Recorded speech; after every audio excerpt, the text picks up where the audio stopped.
Welcome to Kitchen Familiars. I'm your kitchen witch, Sarah, and today I have Ari.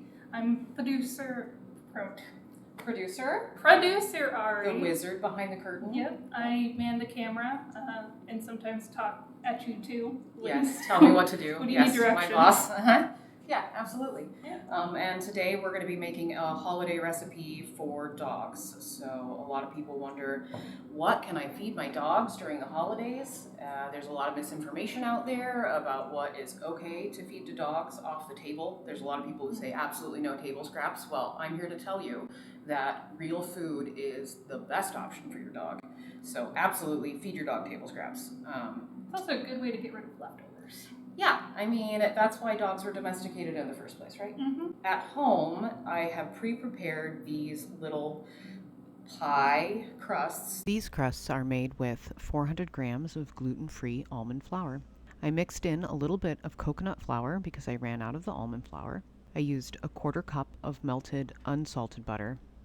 Crack in 2 eggs. These are cold. They could be room temperature if you prefer. Then I add in a little bit of water, just enough to combine and make a dough. It's not going to be a thick dough, it should be a bit crumbly, but it should be sticky enough to form into the tin and hold its shape. Be sure to grease your tin beforehand. You can use olive oil or a bit of butter. Then work the dough into the cups, work in layers to get an even crust, and continue until all your cups are filled and you run out of dough. Once filled, bake on a very low heat, 200 degrees for about 30 minutes or until they dry out and are slightly golden. The edges should be coming away from your mold so that you can easily lift them out. Once they dry completely, then you can pop them out so that you can fill them. So they're going to have little pies. Hmm. Oh, yummy. Yep, little pumpkin pies, turkey pumpkin pies. So, our first ingredient, I'm going to go this way because turkey is the main ingredient. This is what we have the most of, right? This is ground turkey, but if you were using leftovers, you could use turkey breast. You could use some dark meat. You want to keep it, I think this was 90-10, so 10% dark meat, the fattier meat, and the rest would be a breast meat. No skin, and then you can just chop it. So it doesn't have to be ground turkey. If you have leftover turkey, use that. But if you choose to use ground turkey, lightly brown it over medium heat until just cooked. From here, we'll be adding all our ingredients into a blender. I'll be adding and blending in batches because our blender is small. Starting with our lightly cooked ground turkey. For this recipe, we will be using 1 pound of meat, and then we have approximately 400 grams of pureed pumpkin. You can do canned pumpkin, right? You can do canned pumpkin, and everybody says don't get the pumpkin pie canned pumpkin. Don't if it has sugar in it. They don't need the sugar or added salt. You don't necessarily need added salt. If you can find a pumpkin pie can that has no sugar and just has your nutmeg and your cinnamon or your allspice, those things are all fine for dogs in the quantities that they'll be adding them. So I don't worry too much about your dogs getting a little spice. In fact, some of the recipes I add oregano, thyme, or sage. They have antioxidant properties, but also, they have a lot of those trace minerals that you're looking for. So there are benefits to having spices in your dog food. Next, we have chopped green beans. This is 200 grams of fresh green beans that were chopped in finer portions to blend more effectively in the blender. So these are fresh. Can you use canned? Yes, you can use canned. You can use steamed. It's going to be roughly about the same. Additionally, we'll use 50 grams of fresh cranberries. And then we have our 200 grams of lightly baked sweet potato.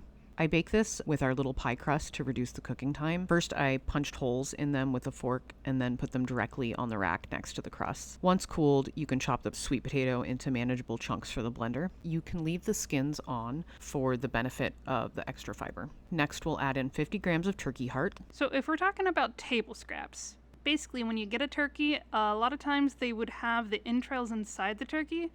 Just put aside the heart? Yes, if you can tell the difference between the heart, the liver, the gizzards, and whatever else that they've added in there, then you can definitely set aside the heart for this recipe. If you can't, you can purchase raw turkey heart at our store, brick and mortar store on 82nd and Stark, or buy it from the meat department of your local grocer. I know that New Seasons oftentimes has them already set aside and added to their frozen section in their dog and cat food aisle. You could probably also do a combination of heart and liver without throwing this recipe off, and honestly, because it's the holidays, I would just use up all of those fresh entrails for my pet anyway. We'll be adding 100 grams of Maitake mushrooms. I don't know if I'm saying that right. They're also called hen of the wood. The reason why you'll see mushrooms in a lot of these recipes is because they absorb vitamin D really well. Maitake and chanterelle mushrooms have the highest vitamin D content, so you can use either in this recipe. Could you do dried mushrooms if you had to? Yes, you can do dried mushrooms, but I do think that there's a little bit of loss of some of the vitamins there. If you go onto the USDA food database online, you can find a list of most foods, whether it's packaged and prepared or raw, dry, cooked, and find the values for each of those foods. And I haven't done that specifically here. Since I haven't dried these mushrooms or cooked them, I just went off of their fresh nutrient value. If I were to prepare them in a different way, then I would go look to see if they had a nutrient evaluation for the mushrooms prepared however it was that I'd be using them. I would go to the USDA database. It's the USDA Food Data Central or the USDA Foods Database. We're not at a dispensary, it's okay. 101. Okay, that's good enough. Lastly, we add 10 grams of salmon oil. I've added vitamin E, crushed up calcium, and zinc tablets as well to make this a complete diet. If you don't have a mortar and pestle or spice grinder, crushing the tablets with the back of a metal measuring cup works fine. For the vitamin E tablet, you can pop it into the cup whole or insist on splitting it open, like Ari did. It's more on my hands than it is inside.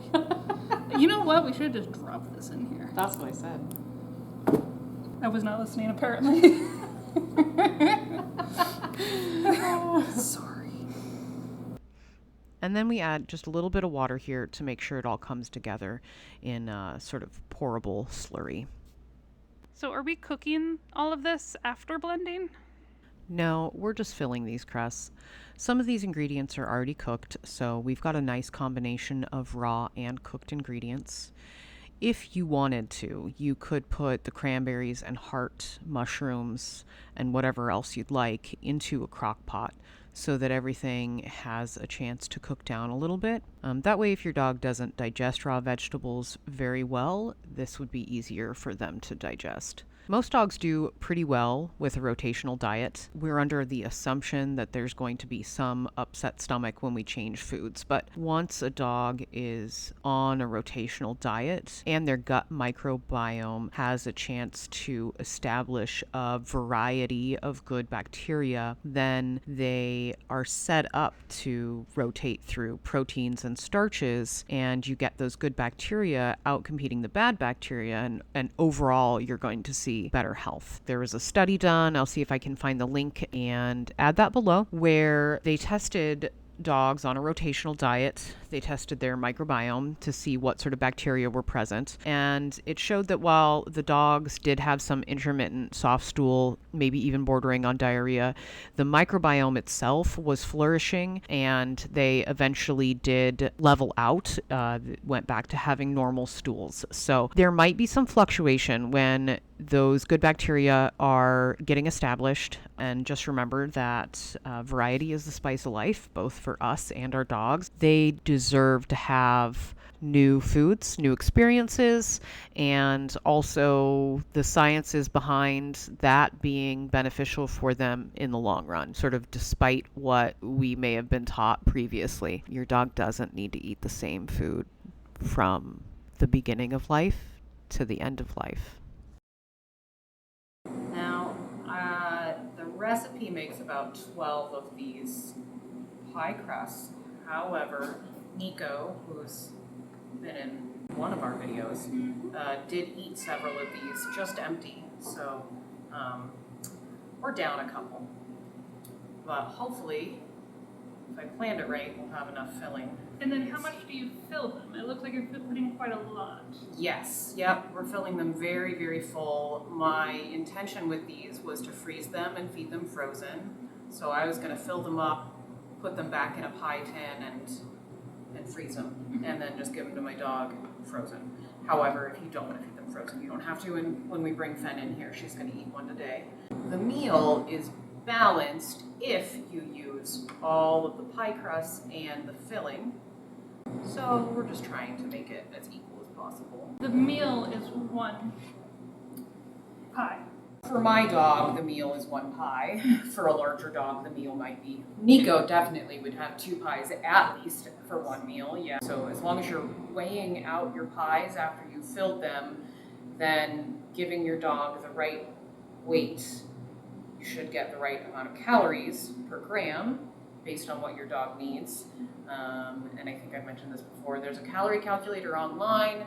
You just type in dog calorie calculator and put in your dog's weight, their activity level. Some of the calculators ask for breed, whether they're spayed or neutered, and then it'll tell you approximately how many calories your dog needs a day. You split that in half if you're doing 2 meals a day.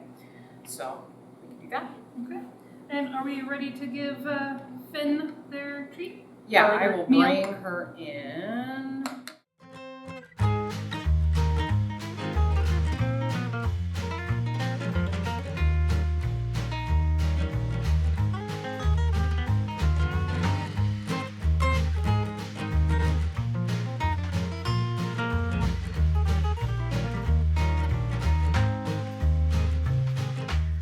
Thank you for joining us. If you want to find the recipe for this, it will be in the comments below this video. It'll be in the description below. We're also linking to a PDF that you can just print out, printer-friendly PDF. Thank you for doing that. Also, if you want to find us on socials, it's Kitchen Familiars on Instagram.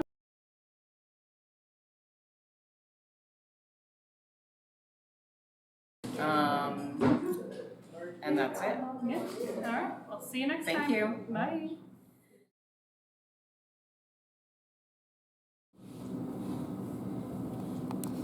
I'm very camera shy.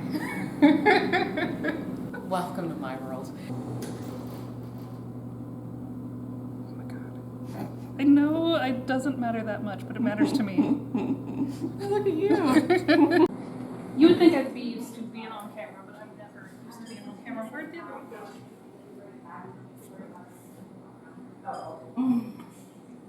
There we go.